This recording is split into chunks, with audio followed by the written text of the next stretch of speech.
Hello students, आज आपण बघणार आहोत इनफर्टिलिटी, ज्याला मराठीमध्ये वंध्यत्व म्हणतात. पहा, आपल्या भारतामध्ये अनेक असे आईवडील आहेत की ज्यांना मूलबाळ होत नाही. परंतु आता सध्याच्या टेक्नॉलॉजीने अनेक टेक्निक्स त्या ठिकाणी डेव्हलप केलेल्या, जसं तर टेस्ट ट्यूब बेबी आहे, आर्टिफिशियल इन्सेमिनेशन आहे, त्यानंतर इंट्रायुटेराइन इन्सेमिनेशन आहे, की अशा टेक्निकच्या माध्यमातून मूलबाळ होणं हे शक्य झालेलं आहे. आता what is mean by infertility, की फर्टिलिटी कशाला म्हणतात, की सपोज एखादा कपल असेल, न्यूली मॅरिड असेल किंवा 1-2 वर्ष झालेले असेल आणि अशा कपलला त्या ठिकाणी जर त्यांना मूलबाळ जर त्या ठिकाणी मूल ठेवायचं असेल, तर अशा कंडिशनमध्ये बघा, आता यामध्ये here the infertility is defined as the inability to conceive naturally after regular unprotected intercourse, की याच्यामध्ये कपलमध्ये here the sexual intercourse occurring, की दोघांमध्ये सेक्शुअल इंटरकोर्स त्या ठिकाणी 1 वर्ष त्या ठिकाणी अनप्रोटेक्टेड, म्हणजे कोणत्याही कॉन्ट्रासेप्टिव्हचा वापर न करता, म्हणजे ज्याच्यामध्ये कंडोम आहे किंवा त्यामध्ये पुन्हा फिमेलमध्ये सुद्धा डायफॉर्म्स वगैरे जे आपण आधीच्या याच्यामध्ये बघितलेले आहे टेम्पररी मेथड्समध्ये, तर या कॉन्ट्रासेप्टिव्हचा वापर न करता रेग्युलरली त्या ठिकाणी इंटरकोर्स, त्या ठिकाणी सेक्शुअल इंटरकोर्स त्या ठिकाणी चालू असेल, but they are unable to conceive, परंतु त्या ठिकाणी ते कशा अकार्यक्षम आहे त्या ठिकाणी कन्सीव म्हणजे मूलबाळ ठेवण्यासाठी, अशा कंडिशनला आपण इनफर्टिलिटी म्हणतो. म्हणजे infertility is defined as the inability to conceive naturally after 1 year of regular unprotected intercourse. आता याच्यामध्ये इनफर्टिलिटी आणि स्टरिलिटी या 2 टर्म्स तुम्हाला लक्षात ठेवायचे आहेत. की इनफर्टिलिटी म्हणजे काय, की ज्याच्यामध्ये जे मेल ऑर्गन जे आहेत, सेक्स ऑर्गन जे आहेत, की यामध्ये या सेक्स ऑर्गनचा त्या ठिकाणी सेक्स ऑर्गन जे आहे ज्याच्यामध्ये स्पर्म त्या ठिकाणी प्रोड्यूस होतात, त्याचबरोबर ओव्हरी जे आहे या ओव्हाचं त्या ठिकाणी फॉर्मेशन करतात मेल आणि फिमेल गमिट जे आहेत, म्हणजे फिमेल गमिट्समध्ये ओव्हाचं फॉर्मेशन करतात ओव्हरीज, आणि त्याचबरोबर मेलमध्ये स्पर्मचं फॉर्मेशन होतं. परंतु स्टरिलिटी म्हणजे काय, की ज्याच्यामध्ये जे मेल गमिट्स दिलेले आहेत या मेल गमिट्सचं त्या ठिकाणी फॉर्मेशन होत नाही, म्हणजे त्याच्यामध्ये जे काही मूल होण्याची जी काही कार्यक्षमता असेल ती कार्यक्षमता त्यांच्यामध्ये नसते, कारण की त्यामध्ये गमिट्सच फॉर्मेशन होत नाही. तर बघा, आता याच्यामध्ये इनफर्टिलिटीच्या मागचे कारणं कोणकोणते आहेत. आता याच्यामध्ये कॉजेस ऑफ इनफर्टिलिटी मीन्स इनफर्टिलिटीच्या मागचे कारणं कोणकोणते आहेत. सगळ्यात पहिलं म्हणजे फिजिकल आहे, त्यानंतर कॉन्जिनॅटल डिसीज म्हणजे काही जिनॅटल ऑर्गनशी रिलेटेड जे काही डिसीज असेल हे त्याला रिस्पॉन्सिबल आहे. त्यानंतर immunological or the psychological factors, की ज्याच्यामध्ये सायकोलॉजिकल फॅक्टर्स म्हणजे की समोरचा जो व्यक्ती असेल, मेल असेल किंवा फिमेल असेल, की त्या ठिकाणी सायकोलॉजिकली म्हणजे डिप्रेस असेल किंवा स्ट्रेस असेल, त्यांच्यावर ताणतणाव आलेला असेल किंवा that is the high level of the anxiety, तर हे फॅक्टर्स त्याला रिस्पॉन्सिबल असतात इनफर्टिलिटीला. याचबरोबर फिमेलमध्ये जे फिजिकल फॅक्टर्स दिलेले आहेत, here the physical causes in the female are the polycystic ovary syndrome. आता पॉलिसिस्टिक, पॉली मीन्स मेनी, की पॉलीचा अर्थ काय होतो मेनी, आणि सिस्टिक मीन्स सिस्ट, म्हणजे here there is a formation of many cyst, की त्यामध्ये कशाचं फॉर्मेशन होतं, मेनी सिस्ट फॉर्म होतात. म्हणजे आता याच्यामध्ये मेनी सिस्ट केव्हा फॉर्म होतात, इरेग्युलर मेन्स्ट्रुअल पिरियड, की त्या फिमेलमध्ये जो मेन्स्ट्रुअल पिरियड जो आहे हा इरेग्युलर असेल, अनियमित असेल किंवा प्रोलॉंग मेन्स्ट्रुअल पिरियड, तर अशा फिमेलमध्ये here the ovary which do not release the ova regularly, की त्या फिमेलमध्ये ओव्हरी जी आहे ही रेग्युलरली ओव्हा रिलीज करत नाही. मग अशा फिमेलमध्ये here the female which suffering from the polycystic ovary syndrome, ज्याला आपण शॉर्टकटमध्ये PCOS म्हणतो. त्यानंतर हार्मोनल इम्बॅलन्स, की त्या फिमेलमध्ये जर हार्मोनचा जो काही बॅलन्स आहे हा इम्बॅलन्स असेल, असंतुलित असेल. त्याचबरोबर एंडोमेट्रोसिस, कारण की जर मासिक पाळी जर त्या ठिकाणी अनियमित असेल तर याच्यामध्ये आपल्याला माहिती आहे की एंडोमेट्रोसिस म्हणजे ज्या एंडोमेट्रियल वॉल आहे या एंडोमेट्रियल वॉलची थिकनिंग त्या ठिकाणी मेंटेन केल्या जाते. जर त्या ठिकाणी पाळी जर रेग्युलर नसेल तर यामध्ये ती जी थिकनिंग आहे मेन्स्ट्रुअल सायकलच्या ड्युरेशन म्हणजे मेन्स्ट्रुअल सायकलच्या वेळी जी काही थिकनिंग मेंटेन केलं जाते ती थिकनिंग त्या ठिकाणी मेंटेन केल्या जात नाही, कारण की जी प्रेग्नन्सी करता आपल्याला काय असते आवश्यक असते. आता बघा, मेलमध्ये कोणकोणते फॅक्टर्स आहेत. आता in male it is a less sperm count, की मेलमध्ये स्पर्मचं जे काउंटिंग असतं हे लेस असतं, कारण की आपल्याला माहिती आहे ड्युरिंग द सिंगल इजॅक्युलेशन, की सिंगल इजॅक्युलेशनमध्ये here the 2.5 to 4 ml semen is release, की याच्यामध्ये सिंगल इजॅक्युलेशनमध्ये 2.5 to 4 ml सिमेन रिलीज केलं जातं, आणि या 2.5 to 4 ml ऑफ सिमेनमध्ये here it contains a 400 millions of sperm, की ज्याच्यामध्ये एकूण किती स्पर्म असतात 400 मिलियन्स ऑफ स्पर्म.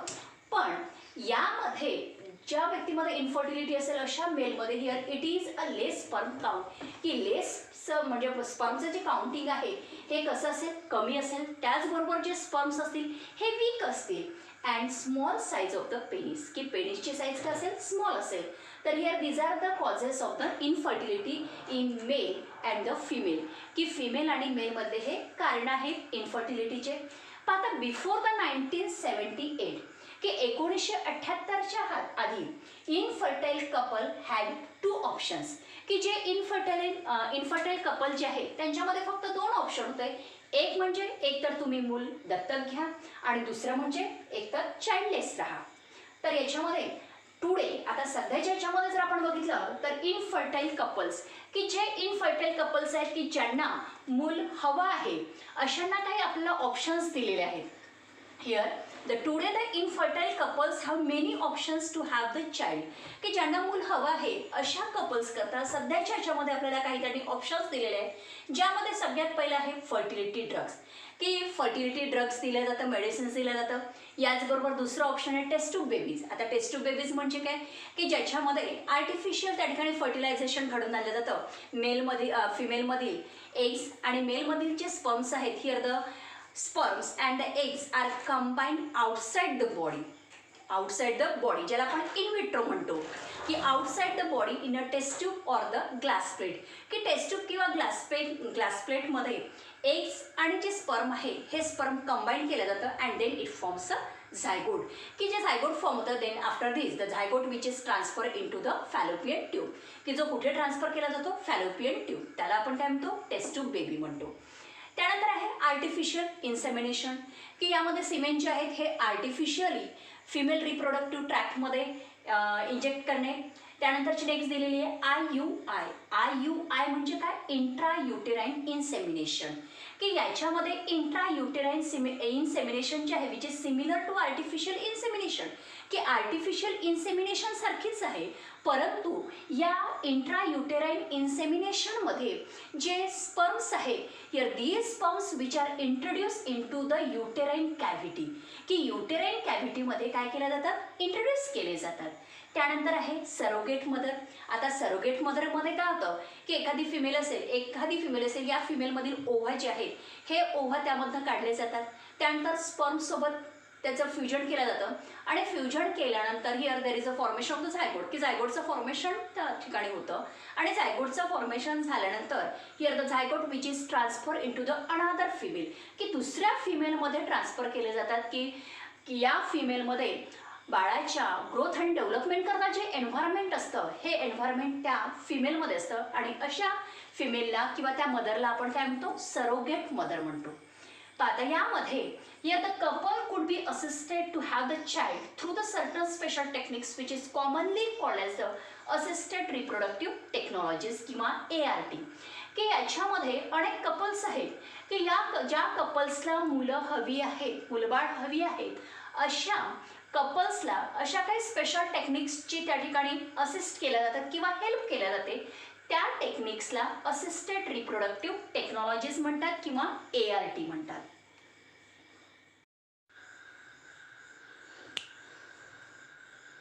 तर आता यामध्ये सगळ्यात पहिली मेथड आहे IVF means in vitro fertilization. तर आता याच्यामध्ये एक लक्षात ठेवायचं, इन व्हिट्रो आणि इन विवो. आता in vitro means outside the body,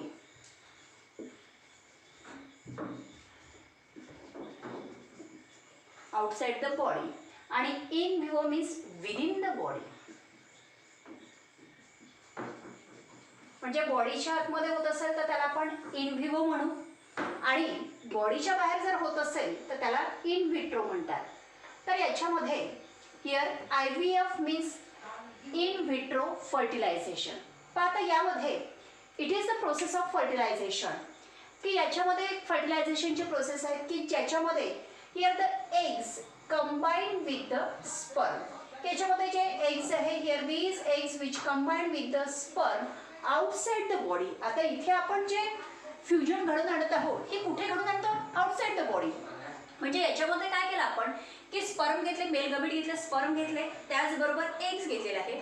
या ग्लास प्लेटमध्ये आपण काय केलं, त्याला कंबाईन केलं आणि कंबाईन केल्यानंतर here there is a formation of the zygote, की याच्यामध्ये स्पर्म आणि एग्स जे आहेत हे फ्यूज होऊन त्यामधून आपल्याला काय मिळालं? झायगोट मिळालेलं आहे. देन दीज झायगोट किंवा त्यालाच आपण अर्ली एम्ब्रिओ म्हणू, की ज्या एम्ब्रिओमध्ये एकूण किती ब्लास्टोमियर सेल्स असतील? Which consist of 8 blastomere cells. Here these early embryo or the zygote which is transferred into the fallopian tube for the further development. की याच्यामध्ये हा जो झायगोट आहे किंवा अर्ली एम्ब्रिओ जो आहे तो आपण कुठे ट्रान्सफर केला? या फॅलोपियन ट्यूबमध्ये. कशासाठी? तर फॉर द फर्दर डेव्हलपमेंट. तर यालाच आपण काय म्हणतो? टेस्ट ट्यूब बेबी म्हणतो. तर या टेक्निकच्या द्वारे जे काही बेबी त्या ठिकाणी प्रोड्यूस होते त्या बेबीला टेस्ट ट्यूब बेबी म्हणतात. तर बघा आता याच्यामध्ये IVFचा लॉंग फॉर्म काय? मग in vitro fertilisation. In vitro म्हणजे काय? आउटसाइड द बॉडी, की ज्या प्रोसेसमध्ये आपण फर्टिलायझेशन घडून आणतो, पण कुठे? Outside the body. की यामध्ये स्पर्म आणि एग्स जे आहेत एका ग्लास ट्यूबमध्ये किंवा टेस्ट ट्यूबमध्ये किंवा ग्लास प्लेटमध्ये आपण त्याचं त्या ठिकाणी फर्टिलायझेशन घडून आणतो आणि फर्टिलायझेशन घडून आणल्यानंतर it forms a zygote or the early blastomere. Here these zygote which is then transferred into the fallopian tube for the further development. ही झाली आता पहिली method IVF in vitro fertilisation. आता याच्यानंतरची सेकंड मेथड आपल्याला बघायची झिफ्ट. बघा झिफ्टचा लॉंग फॉर्म काय आहे? Zygote intrafallopian transfer. की याच्यामध्ये काय केला जातो? झायगोट जो आहे हा झायगोट काय केला जातो? ट्रान्सफर केला जातो. कुठे ट्रान्सफर करतात? तर फॅलोपियन ट्यूबमध्ये. म्हणजेच याला झिफ्ट म्हणतात. की झिफ्टचा लॉंग फॉर्म काय आहे? Zygote intrafallopian transfer. पण आता याच्यामध्ये it is an infertility treatment use when there is a blockages in the fallopian tube. की झिफ्ट या मेथडचा आपण उपयोग केव्हा करतो? की जेव्हा फॅलोपियन ट्यूब जी आहे ही फॅलोपियन ट्यूब त्या ठिकाणी ब्लॉक झाली असेल, की ज्याच्यामुळे here the prevents the fertilisation of the eggs by the sperm. की ज्याच्यामध्ये या फॅलोपियन ट्यूब जी आहे ही फॅलोपियन ट्यूब ब्लॉक झाल्यामुळे जो स्पर्म आहे हा स्पर्म त्या एग सोबत फर्टिलाइज होत नाही, त्याच्यावर प्रिव्हेंटेशन घातलं जातं. मग आता या मेथडमध्ये काय करतात? Here in this method the eggs remove from the woman's ovary. की यामधील फिमेलमधल्या ओव्हरीमधनं एग्स जे आहे हे एग्स त्यामधनं रिमूव्ह केले जातं आणि रिमूव्ह केल्यानंतर here the eggs fertilise with the sperm. की ते जे एग्स आहेत हे कशासोबत फर्टिलाइज करतात? स्पर्म सोबत. By a process IVF. की कोणत्या प्रोसेसच्या द्वारे? IVF म्हणजे काय? In vitro fertilisation. की आउटसाइड द बॉडी. की या प्रोसेसच्या through here the eggs fertilise with the sperm then it forms a zygote. आता इथे झायगोट फॉर्म झालेला आहे. मग हा जो झायगोट फॉर्म झालेला असतो here the zygote which is transferred into the fallopian tube for the further development. की हा जो झायगोट आहे हा झायगोट कुठे ट्रान्सफर करतात? Fallopian tube for the further development. म्हणजे पुढच्या डेव्हलपमेंट करता पुन्हा त्या फिमेलमधील फॅलोपियन ट्यूबमध्ये तो झायगोट काय करतात? ट्रान्सफर करतात फॉर द फर्दर डेव्हलपमेंट. तर ही झाली झिफ्ट. की यामध्ये झिफ्टचा लॉंग फॉर्म काय आहे? Zygote intrafallopian transfer. की याच्यामध्ये या टेक्निकमध्ये झिफ्टचा आपण उपयोग केव्हा करतो? की जेव्हा फॅलोपियन ट्यूबमध्ये ब्लॉकेजेस निर्माण झालेले असेल, की ज्याच्यामुळे स्पर्म हे एग सोबत त्या ठिकाणी फर्टिलाइज होऊ शकत नाही, त्याच्यावर प्रिव्हेंटेशन घातलं जातं. मग अशा कंडिशनमध्ये काय केलं जातं? की जी वुमन आहे, जी स्त्री आहे, तिच्या ओव्हरीमधील जे एग्स आहेत हे एग्स त्यामधनं रिमूव्ह केले जातात. रिमूव्ह केल्यानंतर here the eggs fertilise with the sperm by a process IVF. की इन विट्रो फर्टिलायझेशन. की या IVF मेथडच्या द्वारे here the eggs fertilise with the sperm then there is a formation of the zygote and this zygote which is transferred into the fallopian tube for the further development, की पुढच्या development करता हा zygote कुठे transfer करतात, fallopian ट्यूबमध्ये. आता यानंतरची next technique आहे gift, GIFT. आता यामध्ये GIFT मध्ये G म्हणजे काय, गमिट, I म्हणजे इंट्रा, F म्हणजे फॅलोपियन आणि T म्हणजे ट्रान्सफर. म्हणजे याच्यामध्ये काय केला जातो, जो गमिट आहे म्हणजे ओव्हम जो असतो किंवा ओव्हा जो आहे, हा ओव्हा दुसऱ्या फिमेलच्या फॅलोपियन ट्यूबमध्ये ट्रान्सफर केला जातो. त्या टेक्निकला काय म्हणतात, gift, GIFT, गमिट intra fallopian transfer. पण आता या टेक्निकमध्ये काय केलं जातं की जो डोनर असतो की जो ओहम किंवा ओव्हा जो आहे हा डोनेट करण्याचं काम करतो. मग अशा फिमेलमधून तो ओव्हा कलेक्ट केला जातो आणि कलेक्ट केल्यानंतर here the ovum which is transfer in to the fallopian tube of the another female, की दुसऱ्या फिमेलच्या फॅलोपियन ट्यूबमध्ये तो ट्रान्सफर करतो. का करतात, कारण की या फिमेलच्या फॅलोपियन ट्यूबमध्ये या ओहमचं फर्टिलायझेशन होण्याकरता आणि त्याचं डेव्हलपमेंट होण्याकरता जे एन्व्हायरमेंट आवश्यक असतं, सुटेबल एन्व्हायरमेंट आवश्यक असतं, ते एन्व्हायरमेंट त्या फिमेलमध्ये प्रेझेंट असतं. आणि म्हणून here the transfer of the ovum collected from the donor in to the fallopian tube of the another female, here these female which provide a suitable environment for its fertilisation and the development. पाहता या टेक्निकचा, ही जी technique आहे ही technique कशा करता, म्हणजे याचा ही कशासाठी डेव्हलप करण्यात आली, की याच्यामध्ये जी फिमेल असेल की या फिमेलमधील ओव्हिडक्ट किंवा जो अप्पर सेगमेंटचा जो पार्ट असतो ओव्हिडक्टचा, हा ब्लॉक्ड होतो आणि त्याच्यामुळे त्या फिमेलमध्ये या ओहमचं फर्टिलायझेशन होत नाही. मग अशा करता ही टेक्निक त्या ठिकाणी डेव्हलप करण्यात आलेली आहे. पण आता याच्यामध्ये काय केलं जातं गिफ्टमध्ये, की ओव्हा आणि स्पर्म जे आहे, म्हणजे ओव्हा डोनरमधनं कलेक्ट केल्यानंतर आता here the ova and the sperm which is injected in to the region of the oviduct of the another female, की दुसऱ्या फिमेलच्या ओव्हिडक्टमध्ये ओव्हा आणि स्पर्म जे आहे हे इंजेक्ट केले जातात. आता एक लक्षात ठेवायचं की आता दुसऱ्या फिमेलच्या फॅलोपियन ट्यूबमध्ये आपण ओव्हा इंजेक्ट केला म्हणजे आता त्याच्यामध्ये जो काही झायगोट त्या ठिकाणी फॉर्म होईल, त्या झायगोटमध्ये त्या फिमेलमधले जे काही कॅरेक्टर्स आहे हे कॅरेक्टर्स त्या झायगोटमध्ये निर्माण होणार नाही. पुढे जो काही फिटस त्या ठिकाणी डेव्हलप होतो, तर याच्यामध्ये कारण की आपण ओव्हा जो आहे त्या डोनरमधनं आपण तो ट्रान्सफर केलेला आहे, म्हणजे जो डोनर आहे त्या डोनरचे जे काही जेनेटिक कॉन्स्टिट्यूशन जे काही कॅरेक्टर्स असतील ते कॅरेक्टर त्या झायगोटमध्ये डेव्हलप होतील.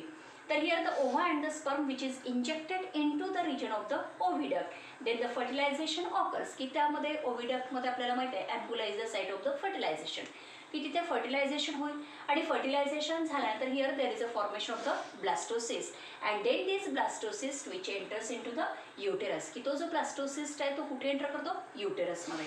आता याच्यामध्ये ही जी गिफ्ट जी टेक्निक आहे, तर ही जी गिफ्ट आहे याच्यामध्ये सक्सेस होण्याचे जे चान्स आहेत हे फक्त किती पर्सेंट आहे, 30%.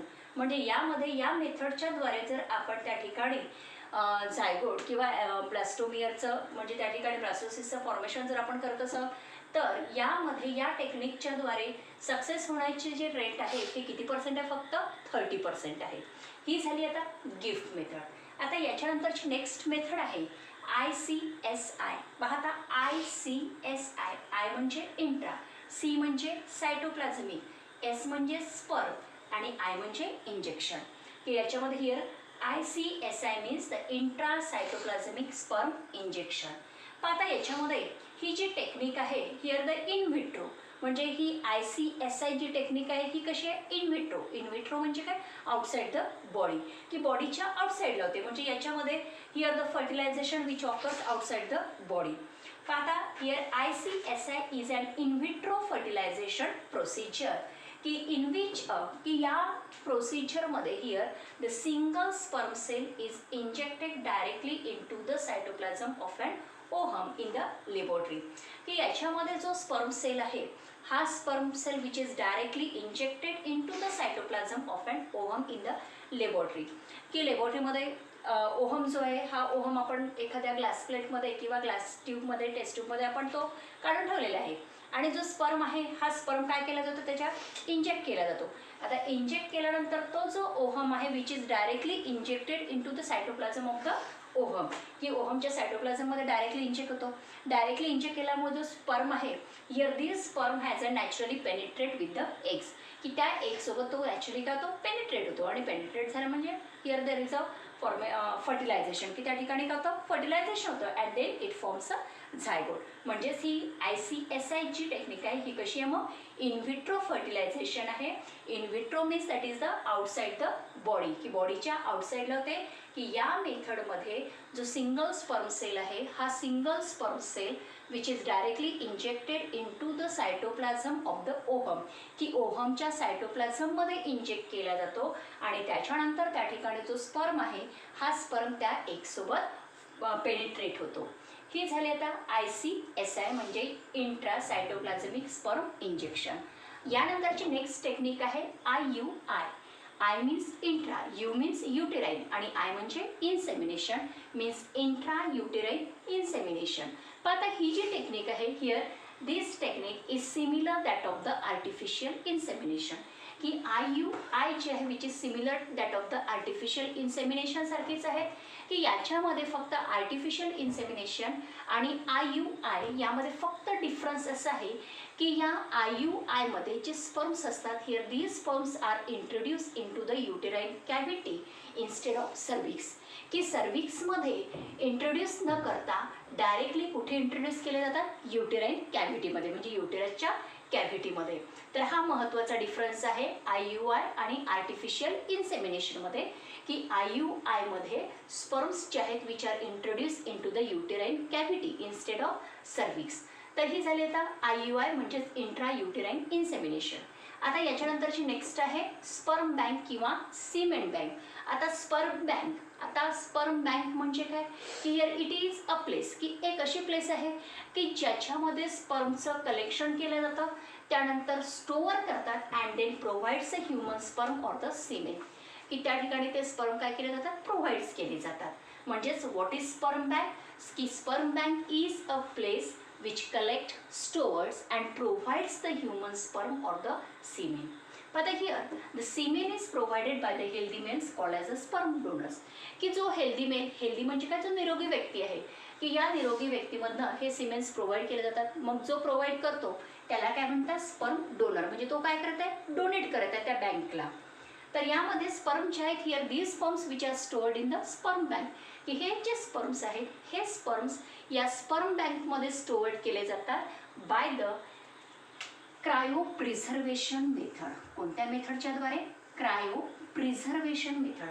आता क्रायो प्रिझर्वेशन म्हणजे काय, ॲट अ लो टेम्परेचर, की लो टेम्परेचरवर या मेथडच्याद्वारे जे स्पर्म्स आहेत here these sperms are stored in a sperm bank by cryopreservation method that is at a low temperature. तर हे झाली sperm bank or the semen bank. The sperm bank म्हणजे काय, it is a place wear the collection, preservation, store and provides a human sperm and the सीमेन. Then this semen is provided by the healthy male. Here these healthy male called as the sperm donor, की त्याला आपण sperm donor म्हणतो. आणि sperms are stored in the sperm bank, की sperm बँकमध्ये हे sperm store केले जातात by a cryopreservation method. हे लक्षात ठेवायचं, याच्यावर तुम्हाला MCQs विचारू शकतात की sperms are stored in sperm bank by which method, तर cryopreservation method. Cryopreservation म्हणजे काय, ॲट लो टेम्परेचर. तर ही झाली आता sperm bank or the semen bank. आता सगळ्यात लास्ट टेक्निक आहे ॲडॉप्शन. ॲडॉप्शन म्हणजेच काय, दत्तक घेणे. पण आता यामध्ये ही जी मेथड आहे it is a legal process, ही कशी कायद्यानुसार कायदेशीर पद्धत आहे, की ज्याच्यामध्ये एखादं कपल असेल, एखादं जोडपं असेल किंवा सिंगल पॅरेंट असेल, की या सिंगल पॅरेंटला एखाद्या वेळेस दत्तक जर घ्यायचं असेल तर यामध्ये या पॅरेंट्सला किंवा त्या कपल्सला किंवा सिंगल पॅरेंट्सला which gets a legal right, म्हणजे कायद्यानुसार त्याला काही हक्क दिलेले असतात, त्याचबरोबर काही अधिकार दिलेले असतात आणि त्याचबरोबर त्याच्या काही जबाबदाऱ्या असतात, की जसं त्या बायोलॉजिकल चाइल्डच्या प्रती जशा आपल्या ज्या काही जबाबदाऱ्या असतात किंवा जे काही अधिकार असतात, तशाच प्रकारे जे आपण दत्तक घेत आहोत बाळ त्याच्याप्रती सुद्धा आपल्या काही जबाबदाऱ्या त्या ठिकाणी असायला पाहिजे, किंवा जे काही अधिकार आहे हे अधिकार कायद्यानुसार आपल्याला काय केल्या जातात या मेथडमध्ये दिल्या जातात. म्हणजेच यामध्ये adoption is a legal process by which a couple or the single parent gets a legal right म्हणजे काय हक्क, प्रिव्हिलेज अधिकार अँड रिस्पॉन्सिबिलिटीज मीन्स जबाबदाऱ्या that are associated to a biological child for the upbringing of the adopted child. म्हणजे जो दत्तक आपण मुलगा घेत आहोत किंवा एखादं बाळ घेत आहोत, तर याच्यामध्ये सुद्धा यामध्ये जे कपल घेत असेल किंवा सिंगल पॅरेंट्स असेल त्याला सुद्धा लिगली काही राईट्स दिलेले असतात, काही प्रिव्हिलेज अधिकार दिलेले असतात, त्याचबरोबर त्याच्या प्रतीसुद्धा त्यांच्या काही जबाबदाऱ्या असतात. आता याच्यामध्ये जे पॅरेंट त्या ठिकाणी ॲडॉप्ट करत असतील, दत्तक घेत असतील, तर ते पॅरेंट जे आहेत हे मेडिकली फिट असायला पाहिजे. त्याचबरोबर फायनान्शियली ॲबल असायला पाहिजे की ज्या बाळाला ते ॲडॉप्ट करत आहोत त्या बाळाची काळजी घेण्यासाठी ते मेडिकली फिट असायला पाहिजे आणि त्याचबरोबर फायनान्शियली ॲबल असायला पाहिजे.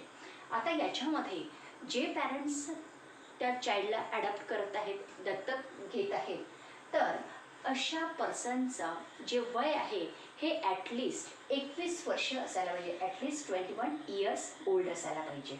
म्हणजे here a person wishing to adopt a child must be at least 21 years old. तर हे झालं ॲडॉप्शन्स. तर याच्यामध्ये आता इथेच आपला हा चॅप्टर संपलेला आहे आणि याच्यानंतरच्या याच्यामध्ये आपण पुढचा चॅप्टर बघू नेक्स्ट व्हिडिओमध्ये. थँक्यू.